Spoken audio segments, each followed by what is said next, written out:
Welcome back to another Insider Special Report. I'm Jarret Johnson. I'm joined by the mighty Joe Yeager. Mighty Joe, how you doing, man? Doing pretty good, Jarret. Still hanging in there. How about yourself? I'm good. What do you think about this cold weather we have in here in Lubbock? You know, actually, I like it. You know, I mean, I got to turn in my Texan card, I guess. I mean, most Texans just hate cold weather. I mean, if it gets down below 70 degrees, they're like, put on a big heavy coat and an Arctic parka and all that stuff. But I like the cold weather, man.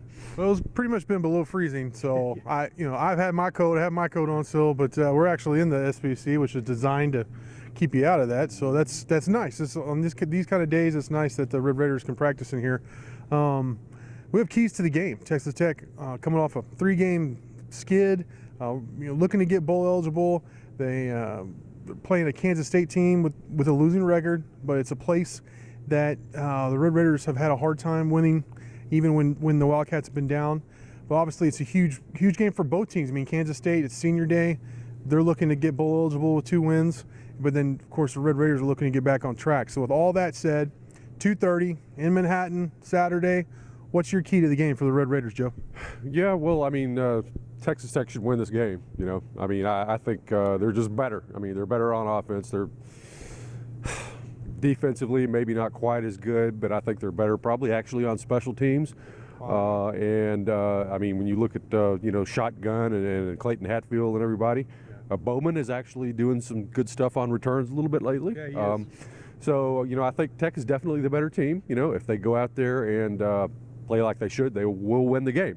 However, there's this little deal about shooting yourself in the foot that Tech seems to have an issue with, and specifically, I'm going to go ahead and focus on penalties. Right now, Texas Tech is number 124 out of 130 in penalties, and Kansas State, as traditionally is the case, is very good in that area. They're number 24. All right. It's amazing how these things don't change. You know what I mean? Especially if honestly, the coaching staff remains the same. Exactly.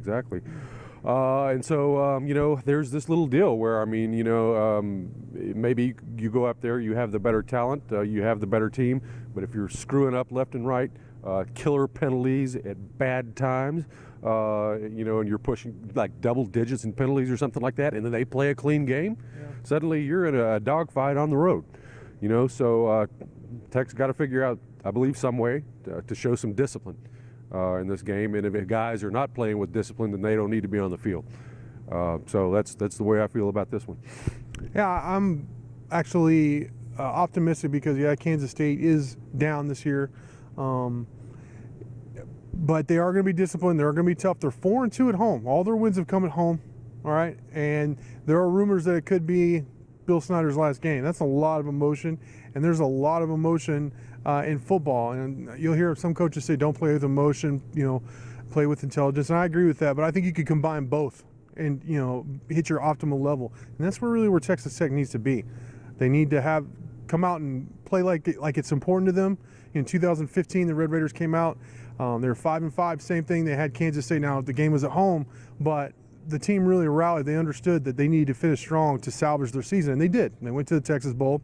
They lost to LSU, but they salvaged their season. It was a quality season overall. If the Red Raiders can keep that or have that same kind of mentality going into it, hey, we can salvage our season, and this team has shown fight. So that's going to be the key to me. Hey, Joe, great stuff from you as always. Thank you all for watching, and until next time.